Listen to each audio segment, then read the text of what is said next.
Welcome back to the show. I'd like to open today's episode with something I've been wanting to discuss for some time now, but I didn't quite know how to introduce it. Well, it just so happens that after recording this conversation with Professor Robert George, I just came across a podcast episode from another host, and it spoke about the declining birth rates across America. Now, maybe you've heard the same thing that are that parents are either choosing not to have children or choosing to have less children. And on this episode, experts, discuss the usual culprits such as rising costs, work-life imbalance, economic uncertainty, and the impact of AI. But to me, there was a significant cause that no one really talked about. No one seemed to be asking the deeper question. And to me, that question is, have we forgotten why we're getting married in the first place? Now, I don't want to detract from the content of the episode you're about to listen to, but in many ways, what my guest and I discussed is precisely why we are experiencing declining birth rates. Because when we get distracted from our purpose, role, or the true meaning of living within some sort of higher order or calling, you could say, children start to look like burdens instead of blessings. Marriage becomes more of a one-dimensional contract instead of a covenant. And parenting becomes a lifestyle sacrifice rather than a sacred calling. You're going to hear in today's conversation how Professor George and I took a surprising little turn. We didn't really talk a whole lot about law or policy, but about the moral heartbeat behind these choices. We explored what happens when society removes virtue from the family, when we treat relationships as utilities rather than gifts, and when we stop seeing marriage as a mission to serve not only one another, but the next generation. And I want to say something especially to the women listening, because I know a good part of my audience are women. This episode is not about shaming you into having more children or giving up your ambitions. It's actually quite the opposite. It's a reminder that your most powerful impact may come not from what you do, but who you form. The culture will say that raising virtuous children is secondary, optional, or even selfish. But legacy begins in the home. And when we lose purpose, purpose of marriage, we lose our desire for fruitfulness. When we stop seeing our union as a reflection of God's love, we stop wanting to pass that love on. So I invite you to slow down with me and Professor George. Let's talk about the truth about legacy and about what it means to create a home that's ordered, peaceful, and rich in purpose. So here's my conversation with Professor Robert George. Dishonesty, disrespectful, discrimination, detached, dismissive. That's it. I'm done. Relationships can be messy. Are you having trouble with your personal or professional relationship? Not to worry. As a relationship therapist and coach for over 25 years, I have a lot to share. And so will my guest experts. Let's get smarter in our business and personal lives so we can be our best selves. Now, let's get on with the show.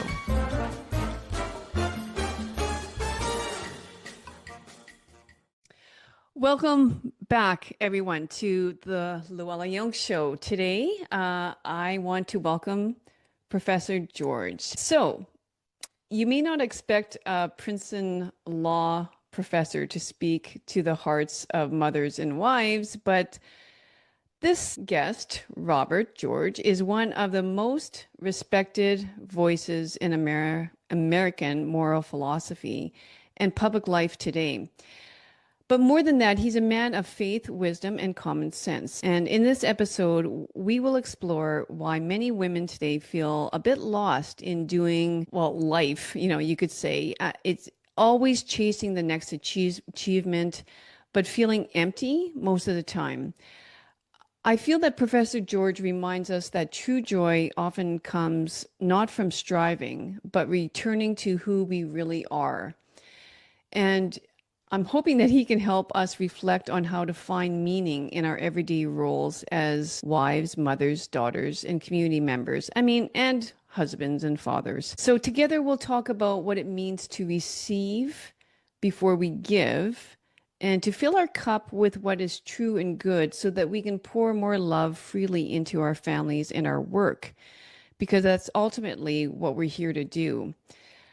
And I feel like when we keep God at the center, of our marriages, our lives, and our work, service becomes less of a burden and more of a joy.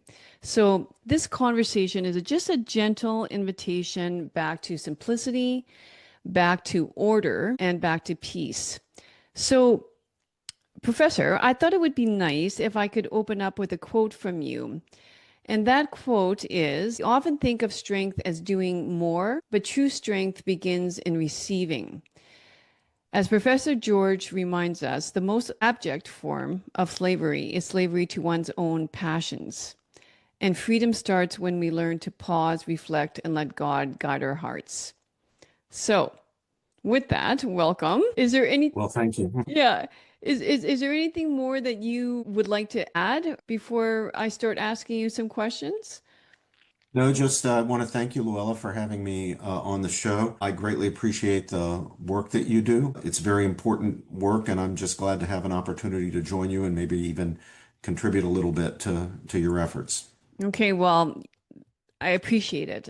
You're right. It's not easy work, but as time goes on, I just, yeah, it's become a passion because I think there's a lot of, there's couples that come to me and then there's couples that stay silent and yeah, have a lot of conflict in their life and a lot of suffering. And so, yeah, getting on to this podcast is, hopefully one way that I can reach out to them and hopefully eventually either bring them peace through just listening to these episodes or perhaps, meeting with me. But one of I write a weekly newsletter or blog, whatever you want to call it. And I recently wrote that one of the most healing phrases that we can offer in conflict is, "I don't know, but I'm here." Because in an age obsessed with certainty and control, how do you see humility and receptivity as not just virtues, but necessities, for moral clarity and peace?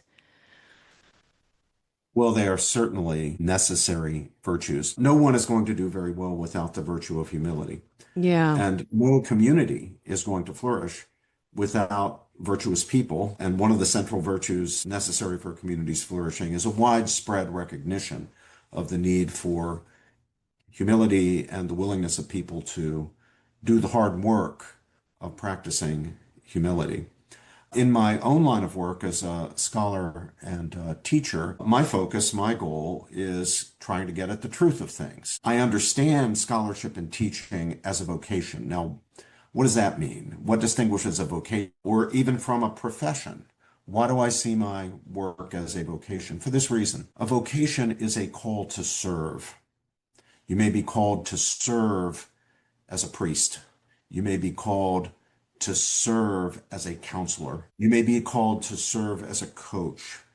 You may be called to serve as a teacher and as a scholar. And I'm in that last category, someone who's called to serve as a teacher and scholar. So I try to serve my students. I try to serve my fellow scholars, sometimes by engaging in intense debate with them to try to get at the truth of matters when we disagree. But for people in my area to perform their roles properly, to achieve what our vocation calls us to achieve, we desperately need intellectual humility. Now, we need to believe that there is a truth to be pursued. Otherwise, there's no Right. point to vocation. There's Yeah. no point to scholarship. There's no point to teaching. There's no point to universities or colleges or schools even existing. So you have to assume, contrary to what some people will tell you, that there's not just your truth and my truth, there is actually the truth, and that it's important to try to get at the truth. And we need to get to the truth as deeply and fully and completely and perfectly as we can. But here's the other side of the equation. To do our jobs well, to fulfill our vocation, to pursue our vocation, we need to acknowledge that we are fallible. We are frail, fallible human beings. We have to acknowledge that as teachers. We have to acknowledge that as husbands and as wives. Mm-hmm. We have to acknowledge that as pastors. We have to acknowledge that as coaches, as librarians, however we are called to serve. Now, if you just ask anyone, are you fallible or infallible? They're Yeah. going to give you the right answer to the question. What are they going to say, Luella? They're going to say, well, yeah, of course I'm fallible. But it's one thing simply to notionally assent to the proposition that I'm fallible. It's another thing to really acknowledge it in your heart, to Yeah. embrace it existentially. And if we do that, we're going to recognize that our fallibility means not only that we could be wrong about minor, trivial, superficial things, or the things we don't care all that much about, or that aren't so central to our lives or to our identities. We can be wrong about the big, important things, the things that really matter to us, the things that are integral to our sense of who we are, to our identities. We can be wrong about the questions of meaning and value, wrong about the matters of human nature, the human good, human rights, human dignity, human Mm. destiny, the big questions. And it's the more than merely notional acknowledgement and recognition of our fallibility that gives us the humility to engage other people in a truth-seeking and honest spirit. And that spirit is necessary. That humility, that virtue is necessary, not only to do our best to get at the truth of things, knowing that we're never going to get it perfectly. We're only going to get it partially. We can always deepen our understanding, even when we are basically right. But we're also going to, whatever truth we attain, it will be admixed with some error. And we're just constantly working to reduce the amount of error and get nearer and nearer to the fullness of truth. But that spirit of humility is necessary not only for the enterprise of truth seeking, but also for relationships. There will be no relationship that can grow, no relationship that can flourish when those in the relationship don't acknowledge their fallibility. Yeah. We are frail, fallible, fallen human beings. We're going to get some things wrong. We're going to treat our friends, our spouses, those with whom we're in this or that type of community improperly sometimes. And we've got to be willing to acknowledge that. And when we do it, we've got to seek forgiveness. We've got Yeah. to, and you can't seek forgiveness unless you acknowledge that you've done something wrong. Now, Right. that doesn't mean that if you really think you haven't done anything wrong, you should nevertheless apologize or claim you've done something wrong just to heal a relationship. That's not the way to do it. Yeah. I mean, if you feel you haven't done, if you really honestly, self-critically think you haven't done anything wrong, then you try to heal the relationship, but without falsely acknowledging a wrong that you actually didn't do. But very often, of course, we are in the wrong. And on reflection, we realize we are in the wrong. I lost my temper. I Yeah. was selfish. I was too concerned about myself. I wasn't serving my spouse. Anybody who's in a marriage, for example, is in a vocation. Marriage is a vocation. Yeah. That's what it is. It's a way of serving. When you get married, it's you make a pledge basically to serve your spouse, your husband, or your and sometimes we're just gonna fail at that to a greater or lesser extent. And when we do, we have to acknowledge it, apologize, seek healing and forgiveness. But Hmm. for it really to work, Luella, of course, both the partners in the marriage or anybody who's in a relationship, even if it's just a friendship, both the friends have got to be willing to acknowledge when they are in the wrong. Not because we got some kind of deal, I'll do it if you do it, but Yeah. because this is the only way it can be a true and flourishing friendship or true and flourishing marriage. If people in the thing, in the relationship, in the community, recognizing their own fallibility, will acknowledge when they've really done something to damage the bond and then it can be healed. But the beautiful thing, Luella, is it's healable. Yeah. It is, Hmm. it would be really terrible. I mean, it would be a terrible world to live in if whenever we made a mistake, we couldn't heal it. And now we're just stuck with it forever. That's not our reality. Thank God. Yeah. Our Yeah. reality is one that even our serious offenses, if we are sincerely repentant, can be healed, starting, of course, with our relationship with God. Yeah. We sin against God all the time. Yeah. The gospel teaches us that, we continue as sinners even throughout our lives. But God does not create a situation where he will not forgive us. We So can always repent and be healed. yeah. Yeah. And so you're sort of making me think about those just maybe you're referencing a little bit towards like obtaining freedom through surrender in the sense that, I mean, I have a lot of people that also come to me who are kind of humble in that sense, but they're always trying to do, the right thing, but they still feel lost. So, what would you say the difference is between like chasing perfection and living in the truth? Well, chasing perfection, I mean, it sounds like a great thing. And there's a sense in which it is what we should be doing. We should be aiming for the fullness of truth. We should trying to be as good as we possibly can. We have to Yeah. recognize our fallibility, though, which means, we're never going to have the truth completely. We're never going to have it without any error. We're only going to know it partially. We're only going to be able to kind of get an angle on it here and an angle on it there. Now, we need to do our best and we need to strive. And same with our relationships. There's no such thing as a perfect relationship. There are beautiful relationships, but Yeah. even the most beautiful relationships are imperfect. Our Yeah. relationship with our spouses will never be perfect, but we should try to make it as good as we can make it. Our Yeah. relationship with God will never be perfect. It's not his fault. It's our fault. Will never Right. be perfect, but we should Yeah. still nevertheless strive for spiritual growth and nearer to perfection. It's that perfection is a kind of in these areas is what philosophers sometimes call a regulative ideal. It is an ideal, and as an Yeah. ideal, it means we're never going to actually realize it in Yeah. practice. But it gives us the thing that we strive for, and it makes it possible for us to be better wives, better husbands. It can make it possible for us to be spiritually better in a better rather than worse relationship with God. And it's a process of growth throughout our lives as religious believers, as spiritual people, but also as spouses, also as friends.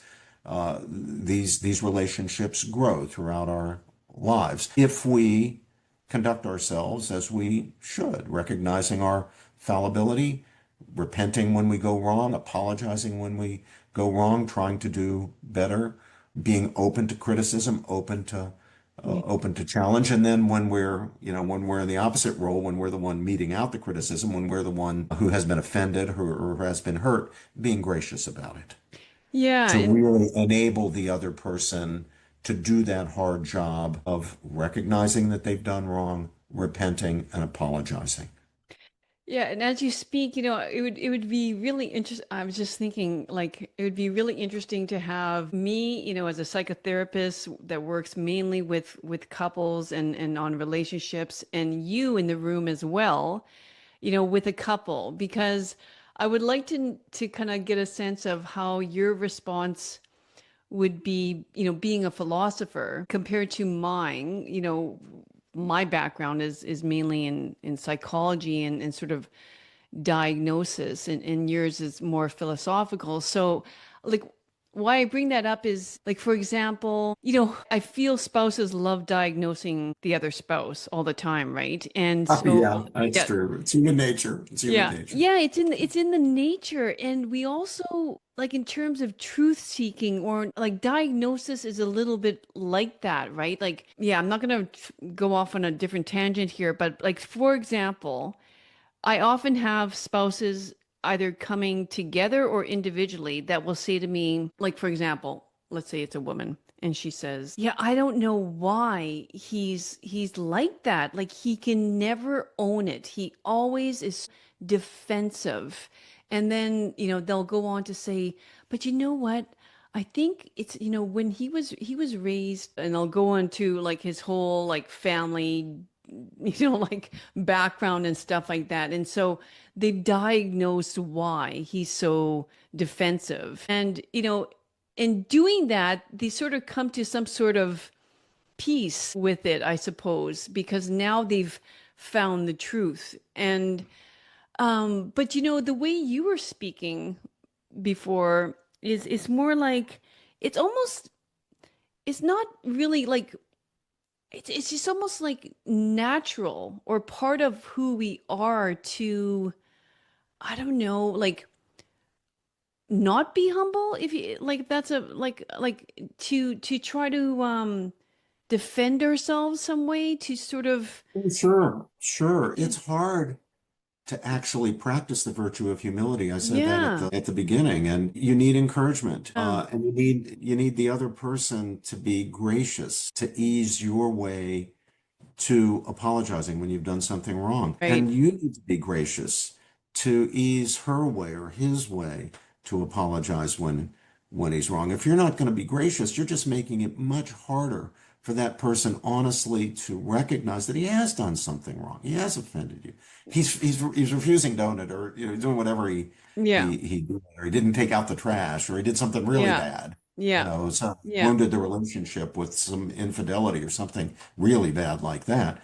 But we need that graciousness. Now, that yeah, graciousness can never come at the expense of truth. There's the philosopher in me coming out, Luella. Truth's got to have priority. yeah, You try to do things and work your way around the truth. You try to hide the truth, or you try to subvert the truth because you think, you know, the cause will be better served if we tell a lie, right, if we have a false picture, if we pretend, if we no, the truth's got to be given priority. But truth and graciousness, truth and humility are not enemies. They are not incompatible, and we must yeah, never treat them as if they're incompatible. Yes, tell the truth, insist on the truth, but always in a gracious way, always in a humble way, acknowledging that we're as frail and fallible and fallen as our spouse. We're as frail and fallible and fallen as our friend that we've offended, or who's offended us. That, we're made out of the same stuff. yeah, We're all made out of the same stuff. I mean, sometimes it's really, I startle myself sometimes with the thought that think of just two total extremes of virtue and vice. Think of Mother Teresa, wonderful human being, and Adolf Hitler, dreadful, horrible person. Now think they're made out of the same stuff, the same flesh and blood. You got the same ingredients making Mother Teresa and yeah, Hitler. That's pretty startling. We human beings are capable of great evil and of great good. And it's all about how we form our characters by our choices, by our mhm, willingness to do the hard work of practicing virtue or not, including the virtue of humility. yeah, yeah, Hitler's not a very humble guy. no, And look what comes of that, right? yeah, In his mind, he can do no wrong. If he wants it by definition, it's good. If he hates you by definition, you're bad. Man, that's how hell comes to earth. yeah, exactly. No, I like the way, you brought in the term grace. Again, like what that might sound like in a psychotherapy session is more, your approach, right? Your conversation style. If your husband didn't take out the garbage for, the fourth week in a row, you could come off by saying, I knew it. You're always like this. You're just blah blah blah. A bunch of criticism comes out, or a much more gracious way would be, I'm noticing you're having difficulty with, right, it's sort of, that's what you're talking about in terms of grace. There's a kind way of delivering a very necessary truth, like factual Yeah, no, occurrence. it's Yeah, exactly right. yeah, Let's take a more serious. Here's an example of a more serious issue than taking out the trash. Um, what if I'm a wife and I'm feeling that my husband is really disrespecting me? I yeah, don't feel yeah, okay.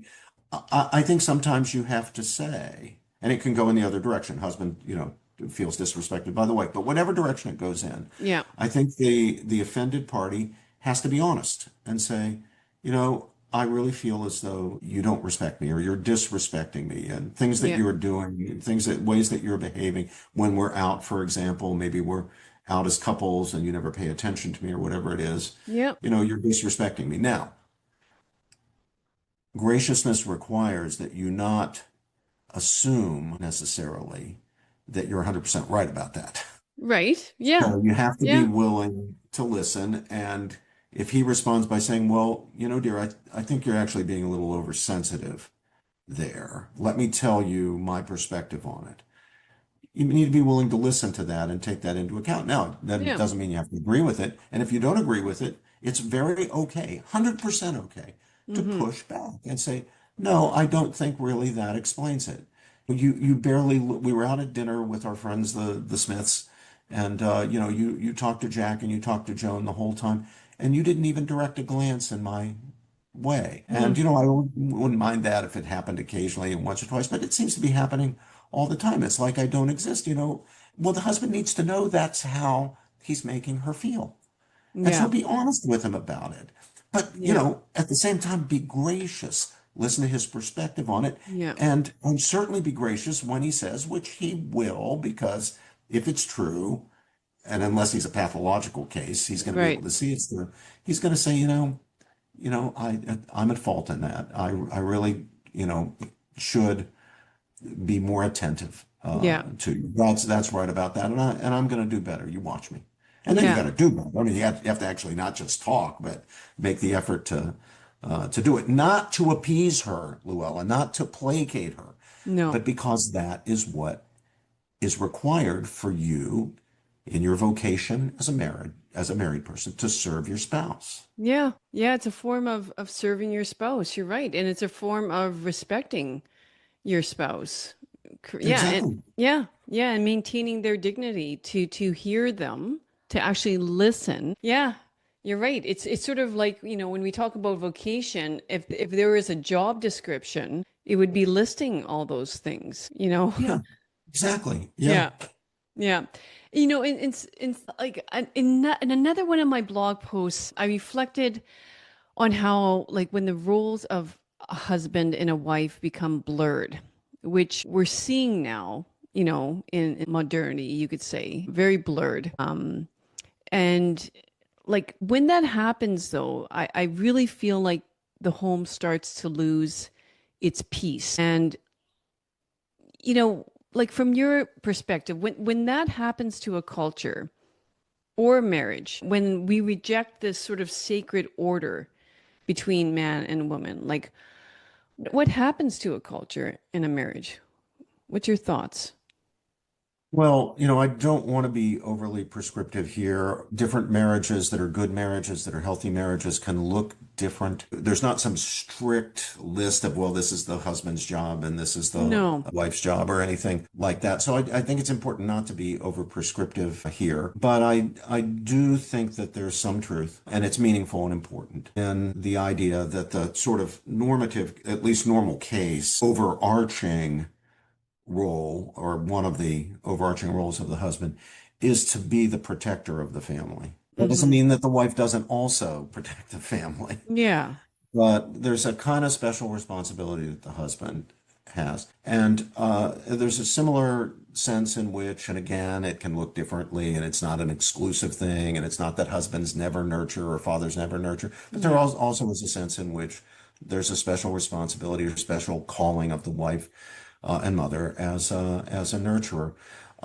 Again, I don't want to be over prescriptive here. I don't No. want, really rigid role models, but I'll give you an experience from my own life that Yeah, illustrated please. this to me. When I was 12 years old, I come from a wonderful family. My mother and my father are my heroes. Their lives are very much unlike my own. They were not educated people. They didn't go to college.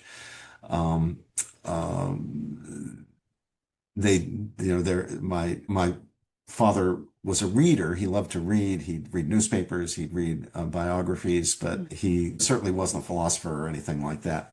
But he was a strong, courageous, humble, wonderful man. He just died last year at the age of 98. My mom died last Oh, year at the age of 92. But anyway, to wow. get back to the story that was so illustrative and made such an impact on me, I was 12 years old.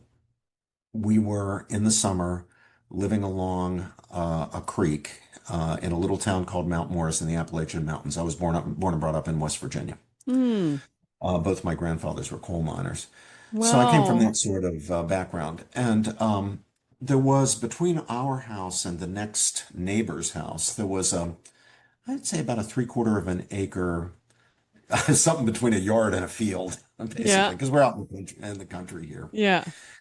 And in the house next to ours, across that three-quarter of an acre field, there was a man who was a paraplegic in a wheelchair. He had been injured. I don't know if it was in a coal mining accident or roofing accident of some sort. Anyway, he was paralyzed from the waist down, and he was in a wheelchair. He's married, and he and his wife had a very tempestuous relationship. Mm. So every couple of weeks, we would hear a terrible, dreadful fight between the two. They would be shouting at each other and screaming at each other and threatening each other. And it would always end the same way. The woman would, in a huff, stomp out of the house, get in her car and just drive off with him shouting after her, sorry, him shouting after her, threatening to kill her or to Boy. kill himself. Now, my parents did their best to shield us from that, but there was no way No. you could shield us. We were going to hear it. And they Yeah. would try to distract us when it was going on, but Yeah. there was no way to distract us really. Well, one day, what happened so often was happening. They were shouting at each other and threatening each other. She jumped in the car, stomped out, jumped in the car, drove off. He shouted after her. He threatened to kill her. He threatened to kill himself. And then what happened next was what usually happens, and that is silence, and we don't hear anything for a while. About 10 or 15 minutes later, after she had left, the house is quiet. We hear a massive explosion. Boom! And we looked, and all of a sudden, the whole house was a ball of fire. Oh my gosh. It wasn't a fire that started somewhere and then grew and grew and grew and grew. He had somehow, man in a wheelchair, shut all the doors tightly, closed all the windows tightly, lit the gas, I guess put the gas on the stove or something, filled the house with gas, and lit a match. Oh my gosh. We were playing, there were five of us, all boys, and I'm the oldest, and the brother next in line to me, who was 2 years younger, he must have been 10 at the time. He and I were actually playing out in that field. And the the three younger boys, but the two who were toddlers, I guess, or a little beyond toddlers, were down there near the house. And the little baby, my brother Eddie, was babe in arms in my mother's arms at that point. I think he was, 1.5 or Mm-hmm. so. Well, the next thing we saw was my father racing across that field and disappearing into the house to Wow. rescue that man in a wheelchair. He disappeared. My mother was calling us, Oh, Lenny and me, my second brother and me, come back here, come back here. And of course, we pretended not to hear her because we wanted to watch what was happening with my dad. And we were both terrified, of course, and exhilarated by it. The two toddler boys were clinging to my mom's legs and crying. And of course, the little baby yeah. didn't know what was going on. No. And my grandmother was there, and another elderly lady was there with our family, who was a friend of the family, and they were shouting after my dad, "Don't go, Joe! Don't go, Joe! He's no good anyway." I remember one of my Oh grandmother, my one of them gosh. saying, "He's no good anyway." But my father, into that house he went. Yeah. My father was about 5'8" or 5'9" at the most, maybe 160 pounds. This man was over 6 feet and must have been approaching 200 pounds. Dead weight, Yeah. dead weight. Yeah. He had been blown out of the wheelchair by the explosion. He was on the floor. My father was able to pick him up and drag him dead weight out of the house, away from the flames. Then my mother came running over. She left the children with my grandma, and then we came running over with a blanket to try to put out the flames and things. And he saved that man's life. Now, Wow. when that explosion happened, my mom and my dad didn't have a discussion or a debate about whether he should go or she should No, go to exactly. rescue, right? There was no discussion, Exactly. Yeah. Yeah. Now, my mother was a strong and brave woman. Had my dad not been there, I don't have the slightest doubt that my mother would have rushed into that building, and she probably would not have survived. Yeah. She couldn't have Yeah. lived. No. Um, but there was no discussion of whether, well, should you go? Should I go? It was my Right. dad's job. And it was that male, Yeah. what the Greeks called Yes. thymos, Yeah. that spiritedness, which can be channeled in a good direction or a bad direction. Yes. And Yes. when family life flourishes, when communities flourish, that male spiritedness, that thymos, is channeled in the direction of protection and saving and Yes. building. Yeah. When it's Do not, it doesn't go away, Luella. no. It'll be channeled in a bad direction. Right. And Right. that's why, the prisons are not filled with female murderers. No, exactly. Violent crime is overwhelmingly a male phenomenon. And it's Yeah. because that's got to be channeled in one direction or another. And Yeah. my father always raised us five boys to be protectors. So, if a kid was being bullied, not only did we understand we were not to participate in the bullying, we were to understand that we were to go and confront the bully. Yeah. It's kind of an amazing thing. It And is. even more than that, even if it wasn't bullying, if there was a boy that was being neglected, he wasn't being invited to play, he wasn't being chosen for the team, our dad made it clear to us that it was our job. We were pretty popular kid. We were athletic and music, we had a lot, and it was our job to make that kid feel like the cool kids wanted him to be part of their team. And I know what my father's philosophy was. It was that the best way to prevent your boy from growing up to be a predator is to raise him to be a protector. Not Mm. just a woman. If it was a boy being bullied or a boy wasn't being Right, chosen for the right, team, our right. job was to, in a sense, protect Yeah. Yeah. him. And that's how we Yeah. were brought up. My dad's Yeah. channeling that male spirit. And boy, us five boys, we had a lot of male spirit in this. Yeah, I know. He I'm made thinking you're sure to channel it in a constructive direction. And wow. we've all of us have had wonderful lives, successful, Yeah. and it's my dad. And well, Yeah. supported, of course, by my mom 100%. But my mom couldn't be the role model for that. It was my dad who was the Yeah. role model. Yeah, no, what a great example. Like, I mean, it's just like, yeah, his role, or like you say, the right order is to maintain human dignity, right? Like, I mean, even though maybe even this man was not the most virtuous man, right? Like in many ways, the way Yeah. he screamed at his wife and how he treated his wife, like with your mom going, he's not worth it. But no, but that's the rule is to maintain human dignity and save lives, just like men going off to war. You Yeah, you know, were exactly right, which is yeah. another thing my dad did, drafted into the army in 1944, gone right off to Normandy and Brittany when he turned Jeez. 18 years old, didn't even graduate from a high school that the school sent his parents a diploma because Wow. he was off fighting. But Wow. that was the understanding. Yeah. Now, let me add a dimension here. My dad never bossed my mom around. No way. She No. wouldn't put up with it for one thing. Yeah, yeah. But that spiritedness, that whatever it was in him that caused him without a moment's hesitation, Yeah. thought to rush into that building and rescue that man, did not produce in him any domineering spirit. Quite the No. opposite. He served my mother beautifully through 70 years of marriage. That's incredible. Yeah. My God. Oh, if I will only known. You know the impact that has on a boy to Oh, see that. The other thing I remember, now you got me going, Llewellyn, that's but let me tell good. the other thing. This The is other real thing life. Well, the other thing about my growing up, and same with my four brothers, they'll tell you the same thing. We saw and heard my dad on his knees at bedtime every night. He'd pray out loud. He'd pray his night prayers. Wow. It was his custom. He's from a Syrian background, and the Oh Eastern no. Christians, the custom, at least of people in his community, Yeah. was really to pray, vocally.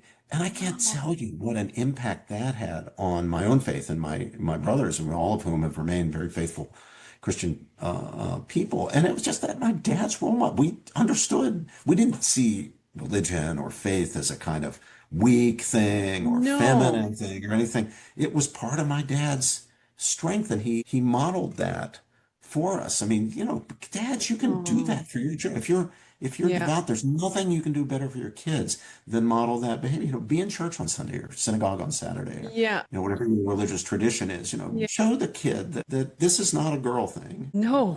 It's a girl and boy, that it's Right. just as much for males as for females. Right. But like, yeah, like there's so many things you could unpack in that story, but like I just but that's what we're talking about in a sense of, there is the importance of maintaining some order in the home like that. I mean, just respecting each other's rules in that sense. I mean, I mean, I just, yeah, like if it, so parts of me want to say to a couple, you do you, let's say the woman has a very important and respectful career and she loves it and she's passionate about it and it brings her out of the home more than it brings her into the home. And, maybe they have it worked out where the man is taking a lesser role in that and he's not like he maintains to be the provider but maybe I mean the protector but maybe less of a provider in that sense. I mean, again, if we can maintain the respect throughout that, but we just I think it requires a lot of connection and communication, like, you okay, I'm okay, is everything okay here? Because I'm scared like sometimes a man would drift, Oh, out. can I say a word about that, Luella? Please. Again, no need for us to be No, prescriptive or rigid role models or anything like that, but I no. can tell you that, and women don't have to speak for themselves on this. I'm just speaking now from Yeah. my own experience. Men need a sense of purpose. Yes. They need to be needed. Yes. Maybe women are like this too. I don't know because I'm not one. Yeah. But No, no, no. men need that, and they will rise to the occasion when they are called to be better. But if you Yeah. don't call them to be better, if you don't call them to serve, they won't serve. No, no. They need a vocation. They need a calling. They need a A ch- purpose and a sense of purpose. They need to be contributing. That's why you don't want to just, especially with men, just give people money. no, no, It's what we call the exactly. dignity of work, the Yeah. dignity of work, so that they're actually contributing and have a sense that they're contributing, that they're earning their Yeah. money, Yeah. that they are fulfilling their role of taking care of their family and so forth. So we don't have to get into the, all the, Right. trad wife and all that Yeah. stuff, just to acknowledge some basic facts. I think they're facts really of human nature. I think they're transcultural and transhistorical. And one of them is, you want the men in your society, you want the men in your lives to have a sense of purpose. I'm sure it's true with women too, but I'm just now speaking from my own experience as a man. Yeah, 100%. Like, and another worry I have is like, compare your dad, let's say, to, you know, again, sort of a modern man now, or even a 25-year-old man. And I don't feel that's what they rise up to do. That's not what I feel like they're chasing money, just to have money, not even to say like I'm a provider of my family money, but just more of maybe chasing more honor, power, pleasure. Yeah, I think it's a question of status. So let me share with Yeah. you and your viewers and listeners, Luella, something I tell my students and my own children. Now, remember where I teach. I teach at Princeton University. Princeton University admits about 3% of the students who apply. The students who gain admission to Princeton University are the superstars who have been achieving and climbing the greasy pole all their lives, starting with kindergarten to the next step. And then they're the winners in all the competitions. And they have to be the number one student or number two student in their high school classes. And they have to be straight A averages and performance, their outstanding performance on the standardized tests and Wow. the ACT and so forth. So they're very ambitious. They're very ambitious and they're always looking for the next thing. So now they've gotten into Princeton. They've grasped the brass ring on that. But now they're thinking, okay, now, how do I get into Harvard Law School? How do I then get a Supreme Court clerkship? How do I then go to Sullivan and Cromwell or Cravath, Swaine and Moore, one of the great, prestigious, super wealthy law firms? Or how do I get to Goldman Sachs or Yeah. Morgan Stanley? And it's not because they need $5 million a year to feed their families. No, It's no. because of the status and recognition that comes with being at the top and being a high earner. Now, so here's what I'm dealing with. These are the kinds of students that I'm dealing with. No, they're absolutely brilliant, by the way. I Their can't academic imagine. achievement, their achievement. So let's not deny that. So here's what I say. You know, to my young men and women, there are some things in life that matter, but not all that much.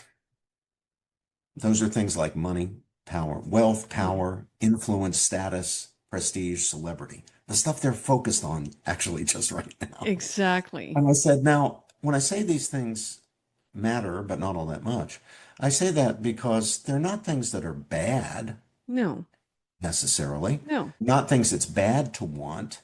I hope you all do very well financially. I hope you have very secure lives. I hope that you all are appreciated and held up in your community as people of standing. I hope that you will have influence. And the reason I hope for those things is because those things can be used for good. That's why they're not just bad, they can be used for good. If you're blessed with wealth, you can create businesses, you can provide people with goods and services that they need and want. You can provide people with employment, with jobs. If you make a lot of money, you can become a philanthropist. You can contribute to Yeah, in good ways to very important good causes. Similar with influence. If you have influence or power, you can do good with that. You can serve the best causes. You can advance the cause of justice, the common good. So these things are not bad. And it's not wrong to want them, but we have to remember that they're not good in oh, themselves. They are yeah, good only as means to other ends. yeah. And that's why they matter, but not in an ultimate sense. They're not what ultimately matters. They No. matter, but not all that much. So, what are the things that really matter? Those are the things that are intelligibly desirable that we should want, not simply as means to other ends, but as ends in themselves, the things we want for their own sake. Faith, family, friendship, beauty, Mm, knowledge, mm, integrity, mm, honesty, mm, compassion, mm. decency. Those are not Yeah, things you want as means to some other ends. At least you yeah, shouldn't. You want them for their own sake. So we need to have our priorities straight. Yeah, it's fine yeah. to want the things that matter, but not all that much, so long as you recognize that they don't matter all that much. Right. And you prioritize the things that really matter. David Brooks, the American commentator, has a good way of characterizing the distinction. He says that there are some things we might call the CV virtues, Mhm. film vitae virtues. Right. Those are the ones that students tend to be focused on because they're on the make and they're ambitious. Hmm. But then there, in addition to the CV virtues, or in contradistinction to the CV virtues, there are the tombstone virtues. Your CV virtues are, magna cum laude graduate of Princeton, Yeah. Harvard Law School, Supreme Court clerkship, Yeah. Goldman Sachs, or Yeah. Cravat Swing, and, Yeah. and more. The stuff you put on your CV as you're making your way and trying to get ahead. But on your tombstone, it's not going to say Princeton magna cum laude No. or Supreme No. Court clerk No. or Cravat, Swain and Moore or Goldman Sachs. What's it going to say if you're lucky, if you lead a good life? What's it going to say? It's going to say loyal husband, Yeah. Beloved. beloved father, grandfather, member of the church, the things that are not just means to other ends, but the things that as ends in themselves really matter. So I just Yeah. want while they're in this period of intense ambition and they're on the make I want them to pause at least for a Yeah. minute to make sure they've got things in perspective and that the priorities are right and they realize that the CV virtues really don't ultimately matter. It's Yeah. the tombstone virtues that matter. Yeah. No, and you're in like, so what does that look like in real life, right? That looks like, the CEO giving his children a bath at night rather than going to the networking event, at the Amen. office. Yeah. Amen. Yeah. That's exactly right. Yeah. That's exactly right. When he looks back, when that guy's my dad, the age that my dad was when he died, 98, he's not going to think back to, man, it was that great meeting where we made that deal and I cashed out 12 million. Yeah. Yeah. He'll think of giving that bath to Junior. Yeah. Little junior. Yeah, Yeah, exactly. exactly. Or watching that. I'm now with my little grandchildren, watching them take their first steps and saying their first Oh, words. I've got three Oxford doctorates. I'd give them all over back, Right, right. for the experience of watching those little kids learning to walk, learning to Yeah. speak in sentences and so Yeah, forth. yeah, no. And I think if we put our priorities in the line that they should be, like you're saying, which is what we're really talking about here in terms of order, in terms of following a moral compass in life and keeping things in order, that wealth that you're searching for is just going to automatically come. Right? Like it's going to just come as long as you keep your thing like I mean I just think that's the way the world works. Well, of course, we can never be. I mean, there's most things we have no control over. I Yes. mean, no, ultimately All no things. control. Yeah. We can influence things. If we work hard, we are likely to, we be more prosperous and so forth. But most things can be taken away from you by either evildoers or just by bad circumstances. Yeah. Your wealth can be taken away, can be lost, no matter how diligent you are, no matter Hmm. how hardworking you are, no matter how intelligent you are.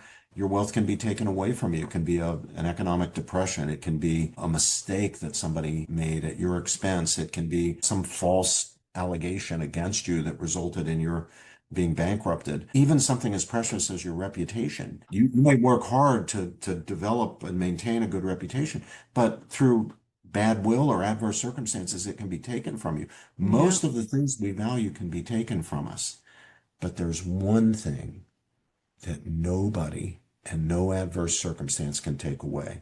There's one thing that if you lose it, there's nobody to blame but yourself because only you can lose it.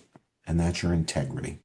They can take away your wealth. They can take away your marriage. They can, your marriage can be destroyed through no fault of your own. Hmm. Children can distance themselves from you with no fault of your own. Things can go wrong in their lives. There can be terrible things. You could lose everything, lose your reputation, but you will have your integrity unless it's like holding it in your hands, like water.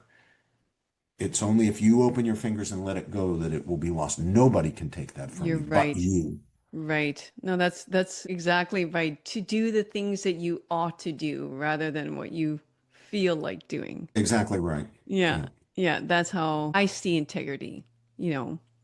Yeah. Because that's the moral It can't, compass. I mean, think about it. It really can't be taken away from you. No, you're right. You're And right. your reputation can be taken away from you. Your money can be taken away Yeah. from you. Your family can be taken away from you. The things you most value in life can be taken away from you, not your integrity. No, no, because The only way you lose it is if you give it up. right. It's your choice.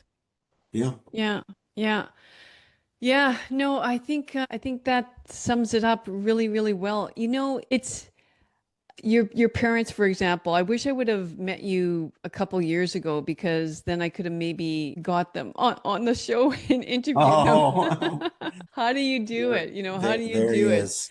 There's Yeah. my dad wearing his World War II Oh, Black Panther Division 66 Black Panther. Oh, it went away. Black Panther Division cap there. He was oh, about 94 looks in that great. photograph. Yeah, yeah. Looks great. Yeah.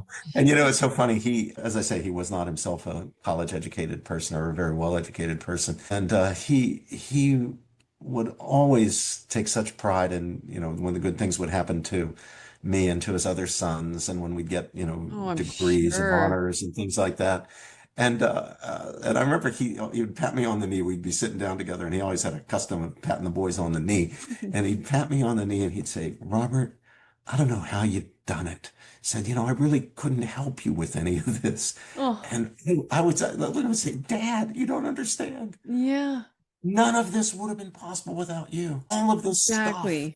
is what we got ultimately from you. And Yeah. he just received it as a pure gift. All his kids' achievements as a pure gift. He didn't think he was in any way deserving of it or Yeah. had any Yeah. responsibility for it or could claim any credit for it. It was just for him, gosh, these kids have gone off and they've Yeah. done so well in academic life and done so well in professional life. And, it's just a pure gift because, who am I? I couldn't do anything to help these kids. I don't know anything about this academic stuff, but it was ultimately all down to him and while Absolutely. he shaped us. Yeah. No, and see, And my mom, I don't want to leave my no, mom out no, of it because she's no. Of a very course. formative person, but we were boys and, the Yeah. role model was dad. Exactly. I mean, that's the epitome of humility, like your dad. Yeah. Yeah. And and I wish you would have known it. He's just such a gentle, Oh, gentle man. I was never once in my entire life afraid of my father. He was my hero and I looked up to him. Not once Was it? No, I was occasionally afraid of my mom, who had a temper. But I was never, for 1 second of my life, afraid of my father. We did things because we didn't want to disappoint him. We stayed in line. We did good things because we weren't afraid of him. No, Just didn't do it. He wasn't ferocious. He was brave as could be, as the story of the fire tells you. right. But we never feared him. Yeah, no, you mentioned something there that I can share with you as well. Like, and it's so nice. It's almost I never wanted to disappoint my parents. The same thing, and how like when after having my first child, it's almost like I wanted to call my parents and say, so how do you do this? Like, I mean, in that sense, how do I raise children that don't want to disappoint me, right? But it's becoming that model to them. Exactly what you Absolutely. said. Yeah. It's absolutely right. So, no, wonderful. I think that's a good time, a good place to end this conversation. It's interesting. It didn't really go where I thought it would be, but it was extremely enriching towards, husbands and wives and families out there. Like I love the conversation, how you brought in, your own personal family experience, and it all tied in with order and morality so nicely. Thank you for Well, that. thank you, Luella. It's an honor to be on the show. And again, I greatly appreciate the Yeah. work that you're doing for people, pursuing your vocation. Right. Yeah. Thank you. Okay. Well, everyone else, have a great week. And again, thanks for listening. Okay. Bye-bye. Thanks for tuning in to this episode. Remember that you can watch the full episode on YouTube, where I plan to hang out the most. Your feedback and suggestions for future guests are incredibly valuable to me, so please don't hesitate to post a comment. You are an integral part of this journey.